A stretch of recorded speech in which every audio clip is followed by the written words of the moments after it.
अंजलि और वीर का सच्चा प्यार। वो कहते हैं ना, अगर किसी चीज को शिद्दत से चाहो तो पूरी कायनात तुम्हें उससे मिलने में लग जाती है। तो ऐसे ही कुछ कहानी अंजलि और वीर की। 4 साल बाद फिर वही आवाज सुनाई दी। हवा में फिर वही खुशबू थी, लेकिन सब कुछ बदल चुका था। उसे देख के ऐसा लगा मानो जिंदगी मुझसे बोल रही है, तू अभी जिंदा है, तू अब भी ख्वाब देख सकता है, तू अकेला नहीं है अब। लेकिन फिर भी मन में वही डर था कि कहीं यह सपना तो नहीं है जो आंख खुलते ही टूट जाएगा। मन में 1000 सवाल चल रहे थे कि तभी वो सामने आके बोली, हाय कैसे हो। मैं तो उससे बस देखता ही रह गया। वो फिर बोली, लो कैसे हो, कुछ बोलो। मैं हड़बड़ाहट में बोला, मैं ठीक ही हूँ, तुम कैसे हो। वो बोली, ठीक हूँ, तुम इस कंपनी में जॉब करते हो। मैंने कहा हाँ। उसके चेहरे पर हल्की सी मुस्कुराहट थी और बोली, मैं आज ही ज्वाइन हुई हूँ, यह आज मेरा पहला दिन है जॉब का।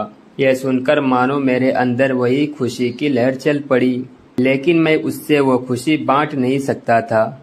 मैं आज 4 साल बाद उससे मिला था। वो मेरी पहली मोहब्बत थी। हम दोनों साथ में बहुत खुश थे, लेकिन फिर एक दिन आया जब वो मुझसे जुदा हो गई। आखिरकार गलती भी मेरी ही थी।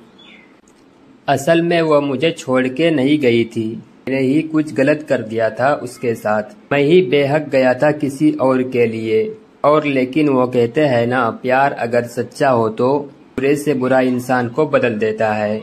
ऐसा ही कुछ हुआ मेरे साथ। मैं अंजलि को भूल के भी नहीं भूल पाया था, और फिर आज 4 साल बाद वो मेरे सामने है। क्या बोलूं उससे, मैं मुझसे बात करूं, कुछ नहीं समझ आ रहा था मुझे। मेरे ही ऑफिस में अभी नई नई ज्वाइन हुई है और मैं उसका सीनियर हूँ।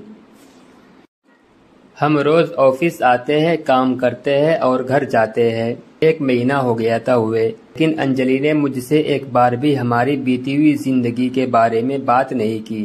कभी भी ना ही वो मुझे पूछी कि मैं अब उसी के साथ ही ब्रेकअप हो गया है मेरा। एक दिन जब शाम ऑफिस से निकलने का टाइम हुआ तो बहुत बारिश हो रही थी और मेरे पास छाता नहीं था कि मैं बस स्टैंड तक भी जा सकूं। मैं ऑफिस में ही वेट कर रहा था बारिश रुकने के लिए। तभी अंजलि ऑफिस से निकल रही थी और मुझे बैठा देखकर पूछी, तुम्हें घर नहीं जाना। मैंने कहा घर तो जाना है, लेकिन मैं आज छाता नहीं लाया और बाहर बहुत बारिश हो रही है, इसलिए वेट कर रहा हूँ रुकने के लिए। वो बोली, ठीक है। फिर थोड़ा रुक के बोली, मेरे पास छाता है, चाहो तो मैं तुम्हें बस स्टैंड तक छोड़ सकती हूँ। मैंने बिना कोई सोच विचार किए जा कह दिया और जल्दी से सब सामान रख के उसके साथ ऑफिस से निकला। बारिश इतनी तेज थी कि हम दोनों भीग गए थे। स्टैंड आते आते बारिश के वजह से बस भी काफी लेट थी। हम दोनों के बीच शांति थी। मैं कुछ बात कर पा रहा था और कुछ बोल रही थी। मैंने ही हिम्मत जुटा के पूछा कि क्या तुम्हारी शादी हो गई। हंस पड़ी और बोली, नहीं। सुनकर मेरे दिल को जो खुशी हुई मैं उससे बता भी नहीं सकता था। फिर कुछ देर बाद वह मुझसे पूछी, तुम्हारी हो गई। मैंने कहा नहीं। फिर थोड़ा रुककर मुस्कुराते हुए पूछी, प्रीति का क्या हुआ। मैं थोड़ा शांत हो गया और बोला, हम साथ नहीं है। वह कुछ नहीं बोली, बस चुपचाप खड़ी थी। फिर मैंने बहुत हिम्मत जुटा के कहा कि अंजलि मुझे माफ कर देना, मैं तुम्हारे साथ बहुत गलत किया था। वह चुप ही थी, कुछ नहीं बोली। मैं भी चुपचाप खड़ा था। फिर थोड़ी ही देर में बस आ गई और हम दोनों बस में गए। एक दिन जब मैंने ऑफिस में अंजलि को देखा तो मुझे उससे पूछना था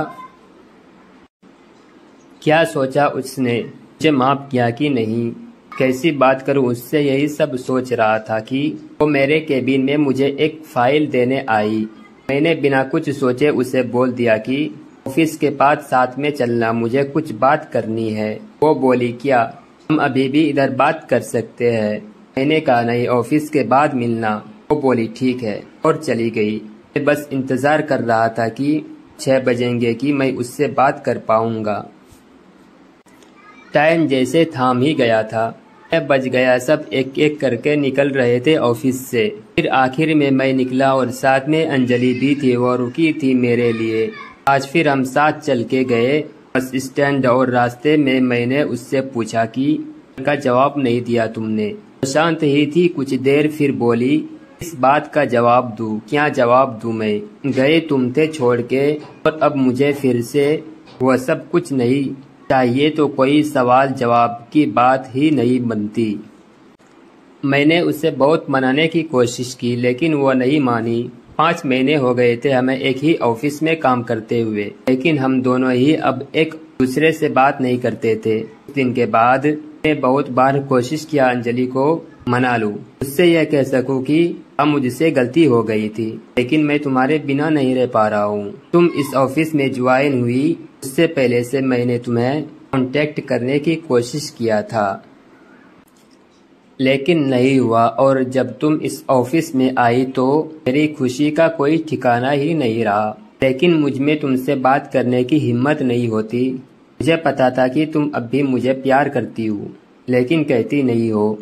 एक दिन मैंने ही कुछ सोचा और ऑफिस में आके सबको अपनी शादी की खबरें देती कि अगले महीने मेरी शादी होने वाली है। ये सुनकर ऑफिस में सब मुझे बधाई देने के लिए आए, लेकिन अंजलि नहीं आई।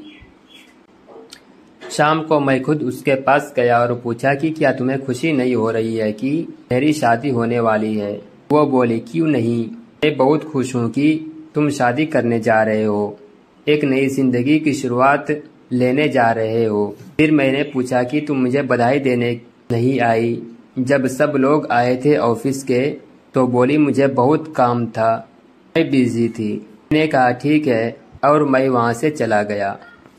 2 दिन बाद रात को अंजलि का मैसेज आया कि क्या तुम सच में शादी कर रहे हो अगले महीने? मैंने कहा हाँ। अगले दिन अंजलि ऑफिस ही नहीं आई थी। मैं सोच में सब गया कि क्या हो गया, वो आई क्यों नहीं। फिर मैंने अपने कलीग को कहा कि अंजलि को फोन करके पूछे कि वह ऑफिस क्यों नहीं आई। उसने फोन किया तो पता चला कि उसे बहुत तेज बुखार है और वह घर पर अकेला है। मैं तभी ऑफिस से निकल गया।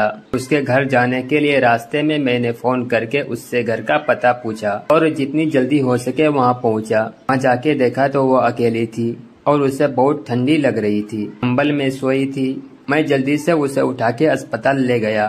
शाम तक उसका बुखार ठीक हुआ तो डॉक्टर ने उससे मिलने की इजाजत दी। मैं उसके पास बैठा था, वो सो रही थी। मैंने उसका हाथ अपने हाथ में लिया, फिर धीरे से की आंख खुली तो मुझे ही बस देखे जा रही थी। मैंने धीरे से बोला कि नहीं है मेरे शादी अगले महीने, मैं शादी नहीं कर रहा हूँ। ये सुनते ही वो रोने लगी।